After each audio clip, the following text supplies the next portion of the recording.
Hi all, എല്ലാവർക്കും നമസ്കാരം. ഇനി ഞാൻ പറയാൻ പോകുന്ന ഒരു ചെറിയ കാര്യമാണെന്ന് എല്ലാവർക്കും തോന്നാം. നമ്മളെങ്ങനെ മെഷർ ചെയ്യും. നമുക്കിപ്പോൾ ഒരു ഫർണിച്ചർ മേടിക്കാൻ വേണ്ടിയിട്ടോ അല്ലെങ്കിൽ ബാക്കിയുള്ള വേറൊരു സോഫ മേടിക്കാൻ വേണ്ടിയിട്ടോ അല്ലെങ്കിൽ ഒരു ബെഡ് മേടിക്കാൻ വേണ്ടിയിട്ടോ നമ്മളെങ്ങനെ അളവെടുക്കുന്നത് അറിയുന്നവർക്ക് പലർക്കും അറിയായിരിക്കാം. പക്ഷേ അതിനെക്കുറിച്ച് വലിയ അറിവില്ലാത്ത ആൾക്കാരുണ്ട്. അവർക്ക് വേണ്ടിയിട്ടാണ് ഈ വീഡിയോ ചെയ്യുന്നത്. നമ്മൾ മെഷർ ചെയ്യുമ്പോൾ ശ്രദ്ധിക്കേണ്ട കുറച്ച് 2-3 ചെറിയ ടിപ്പുകൾ ഞാൻ പറയാം. ഒന്നാമതായിട്ട് നമ്മൾ മെഷർമെൻറ്റ് എടുക്കുന്ന സമയത്ത് ടേപ്പ് വെച്ചിട്ട് മെഷർമെൻറ്റ് എടുക്കുന്ന സമയത്ത് ഇതാണ് ടേപ്പ്. ഇതുപോലൊരു ടേപ്പ് വെച്ചിട്ട് മെഷർമെൻറ്റ് എടുക്കുന്ന സമയത്ത് ഇത് ഇങ്ങനെ വളഞ്ഞ് ബെൻഡായി പോകാതെ നമ്മൾ പ്രത്യേകിച്ച് ശ്രദ്ധിക്കുക. ബെൻഡായി പോയി കഴിഞ്ഞ് കഴിഞ്ഞാൽ ആ മെഷർ ചെയ്യുന്ന വാല്യൂവിൽ വ്യത്യാസങ്ങളുണ്ടാവും. പിന്നെ രണ്ടാമതായിട്ട് വളരെ ബേസിക് ആയിട്ടുള്ള കാര്യമാണ്. രണ്ടാമതായിട്ട് ഈ മെഷർ ചെയ്യുന്ന വാല്യൂ ഏത് വാല്യൂവിലാണ് നമ്മൾ മെഷർ ചെയ്യുന്നത് എന്നുള്ളത് തീർച്ചയായിട്ടും നമ്മൾ അറിഞ്ഞിരിക്കുക. കാരണം രണ്ട് ടൈപ്പ് മെഷർമെൻ്റ് ആണ് ഇതിലുള്ളത്. ഒന്നുള്ളത് സെൻറ്റിമീറ്ററിലുള്ള മെഷർമെൻറ്റ് എടുക്കും. നമ്മൾ നോർമലി ആർക്കിടെക്ചർ ലെവലിലൊക്കെയുള്ള മെഷർമെൻറ്റ് എടുക്കുമ്പോൾ മില്ലിമീറ്ററിലും സെൻറ്റിമീറ്ററിലുമാണ് എടുക്കാറ്.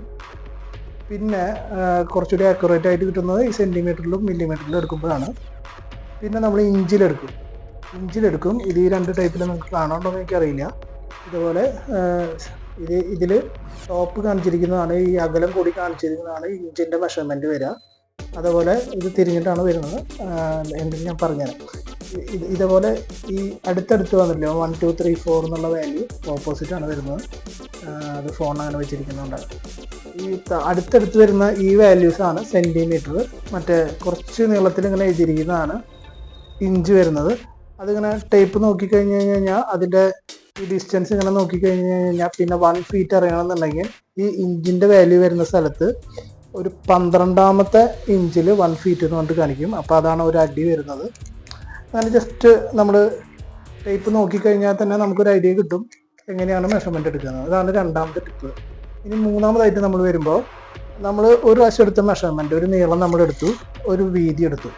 അതൊന്നുകൂടിയും രണ്ടാം എഴുതി കഴിഞ്ഞതിന് ശേഷം ഒന്ന് റീചെക്ക് ചെയ്യുക. കാരണം ഇല്ലെങ്കിൽ ചിലപ്പോൾ എന്തെങ്കിലും നമ്മൾ ചെറിയൊരു മനുഷ്യന്മാരല്ലേ, തെറ്റുകൾ പറ്റാം. അങ്ങനെ ചെറിയൊരു തെറ്റ് പറ്റിയിട്ടുണ്ടെങ്കിലും രണ്ടാമത് റീചെക്ക് ചെയ്യുമ്പോൾ നമുക്കത് ക്ലിയർ ചെയ്ത് പോകാൻ പറ്റും. അപ്പോൾ ഒരു ചെറിയ വീഡിയോ ആയിരുന്നു. അപ്പോൾ ഇതുപോലത്തെ കുറച്ചുകൂടി കൂടുതൽ ടിപ്പുകൾ പറഞ്ഞു തരാൻ വേണ്ടിയിട്ട് അടുത്ത വീഡിയോയിൽ ഞാൻ വരാം. Okay, thank you.